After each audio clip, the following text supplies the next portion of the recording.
What's up, you guys? Welcome to Unusually Horrid. If this is your first time here, welcome. I hope you're excited for our fall holiday craft today. If it's not your first time, welcome back. I actually have a actual for fall craft for you today. If you saw my last video, it was basically me just roasting 5-minute crafts for 20 minutes straight because they posted a video for fall crafts that had nothing to do with fall at all. But today, we do have a craft that's all about fall and all about being the centerpiece for your Thanksgiving dinner. So my plan for my fall craft this month was always kind of to do something as a centerpiece for your Thanksgiving dinner. However, I wanted it to be a dollar store craft video, but I think I've learned something. I think I've gone through this enough times to have finally learned. The dollar store will not have anything for the holiday at least a week and a half before your holiday.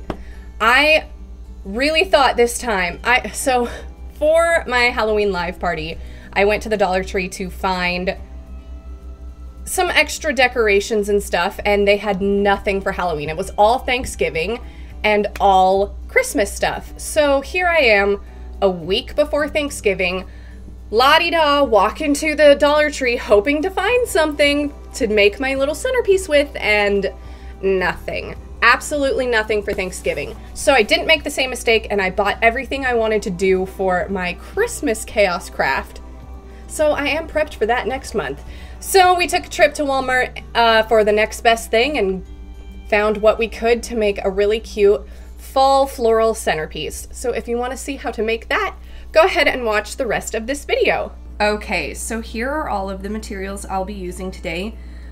Our base is going to be this nice little galvanized bucket, and we have some dry foam right here that we are going to be sticking these lovely sunflowers into, as well as some of these little pumpkins and little just fall foliage bits. And then we have some stickers here that I am going to put the word thankful for on our bucket to make our little centerpiece. Okay, so the first thing I'm gonna do as far as my little centerpiece craft goes here is I'm going to get my wire cutters and I'm gonna start deconstructing these bad boys. Now, mostly from this, I'll be saving the gourds and the, so pretty much everything. Honestly, I wanna get everything out of here except for this like grass stuff I'm not a huge fan of. But I like the fall leaves, I like the berries, I like the cattails here, and like the little chestnuts. I think these are chestnuts. And then obviously I'm gonna pick out, these are pretty big, so I might only pick out a couple of them and then just use these for some other craft at a different time. But let's jump into that, and after that we'll start putting everything together. All right, so I found my pliers that have the wire cutters right under the little plier area. And I use these for cutting floral stuff like this regularly for, well, I did it a lot for when I was putting my wedding together, and I use this a lot also for putting wreaths together. So let's go ahead and get these deconstructed.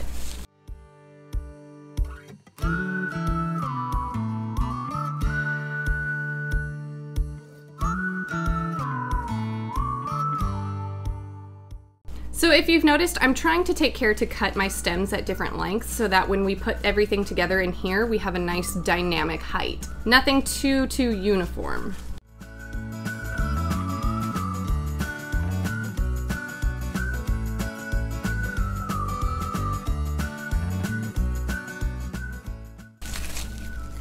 Oh, that's interesting. I think, yep, can just pull that right out. That's another thing on a lot of these florals. If you bought something just for the leaves, a lot of the time, here, let me cut this off because I've never seen anything like this before. Not exactly like this, but stuff that's similar. But usually with leaves and stuff, you can just pull them right up. And from there, you can clip them off the plastic really easily to have single leaves to glue wherever you want. I don't think I'm using any glue today.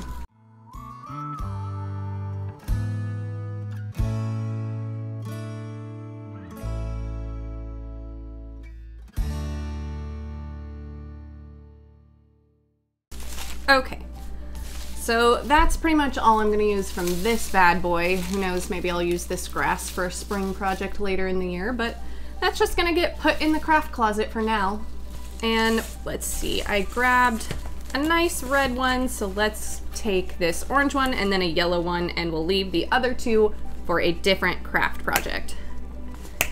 There we go. Okay. Now it's time to put our foam into our little galvanized bucket here so that we can start popping these things in here to arrange it. Okay, that was the worst sound I've ever heard in my life. I have to do it again though, I'm sorry. Oh my God. Okay, one more. Okay, that one wasn't too bad, but wow. Okay, so clearly I need to take that sticker off as well. I think the other sticker was a little bit lower on those, so we're good. And I am going to take the leaves off my sunflower here. And this one too. And I'm sure I can save those leaves for another project as well. Leaves like this come in handy a lot when you're wanting filler for a wreath. So I think I want these to sort of make like a little triangle for everything else to sort of be put in around. And I kind of like that order. So we'll start by sticking the orange one just right in there. And the red one just right here. And then of course the yellow just right here. Now I'm just gonna take the rest of these little fall baubles and just fill them in, mostly trying to hide the green around here so that everything from the top of the flowers down is very full. And I'm going to start with this one.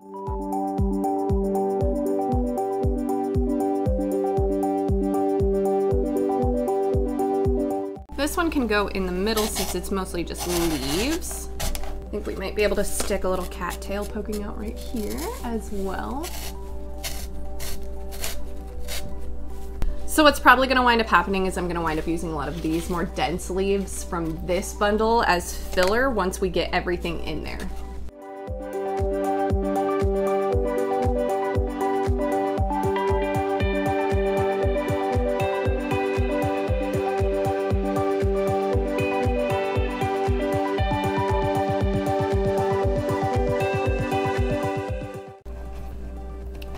Want these sticking out the top, but we'll see if this stem is long enough. Actually, it was perfectly long enough to just poke out a little bit right there. I love these, give it a nice little bit of a metallic touch to it as well. It really directs your eye right there. But we still have some empty space here, so it looks like we're going to stuff some leaves in. And this gourd looks a little bald. And since that is such an empty space, I am going to stack some of these leaves onto this stem. Like so. And you almost want to bricklay when you do something like this so it looks a little bit more full.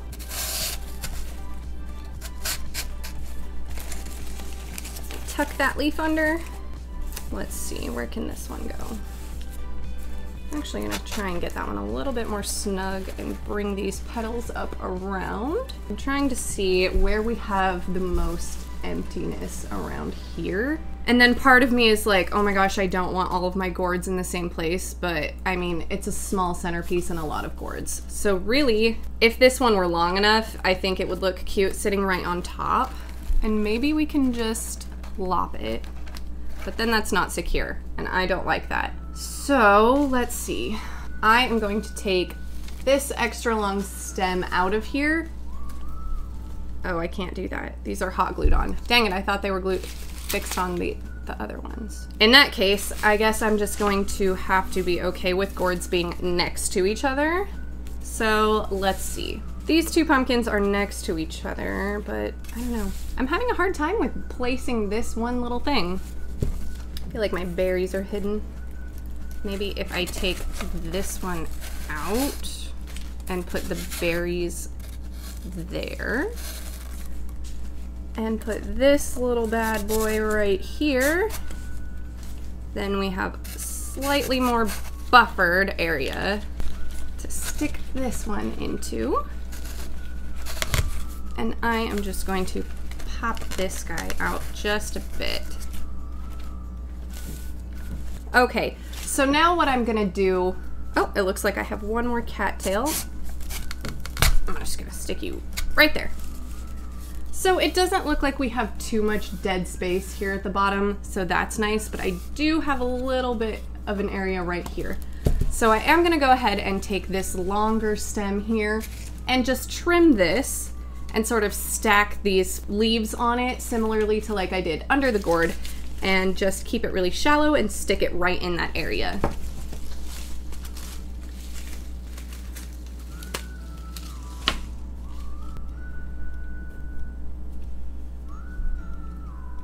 And I'm gonna take my pliers here and just kind of make a little hook there so that these guys don't just fly right off.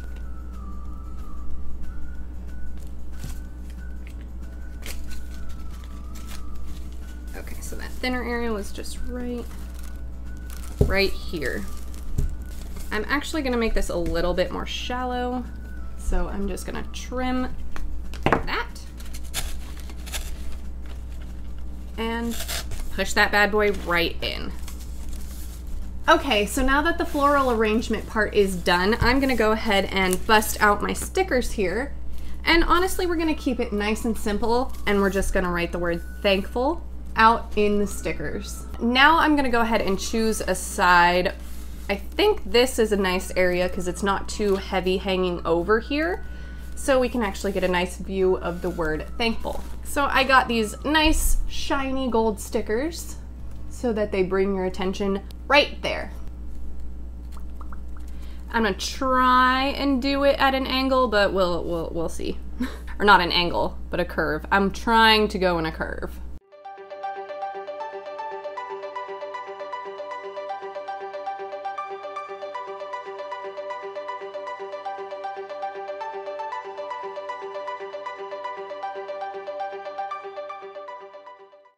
I know I double checked the spelling so many times, but it still looks wrong, and the lighting isn't doing it justice, but I think it looks super cute. But yes, we have thankful, and the curve didn't go exactly as planned, but you know, it's cute.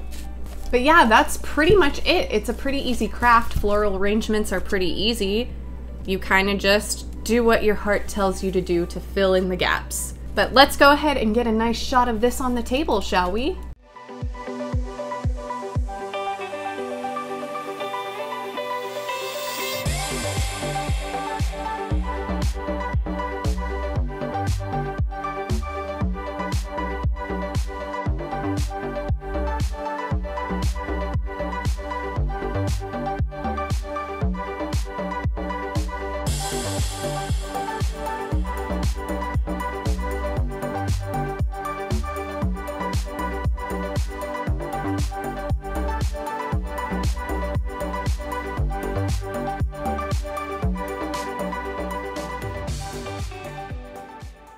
Okay, so we are all done making our gorgeous little fall moment of a centerpiece here for Thanksgiving. Honestly, this was pretty easy. I find floral arrangements to be very relaxing. I don't know if that makes me a grandma or not, whatever, but doing stuff like this and making like the wreaths that I've made in the past is really relaxing. This honestly though, kind of takes the cake over wreath making. I really liked sticking all that stuff into the foam. This was a glue-free craft, and if you watched my last video, again, you know that I don't like sticky hands, so a glue-free craft really sings to my heart. So yeah, I'm really happy with this. I'm really excited for it to be the centerpiece of my Thanksgiving dinner, which I'm pretty sure is going to wind up being just me and my husband because unfortunately the West Coast is in a second lockdown because it needs to be. Anyway, that being said, please have a really safe holiday this year. Stay inside, stay in small groups, because if we stay in small groups this year, then we can have the best holiday season ever in 2021. So be safe, be smart, and have a great holiday. And yeah, if you want to stay as updated as possible with Unusually Horrid, don't forget to follow the Facebook page. Go ahead and follow me on Instagram if you want to see some makeup looks that don't always make it here on this channel. And go ahead and follow me on TikTok if you want to see me be an absolutely feral human being. Anyway, I hope you enjoyed this craft. If you did, and you made one yourself, let me know in the comments or on my Facebook page. And have a good day, have a good night, have a good life. Unusually Horrid out. Happy Thanksgiving. Okay, bye!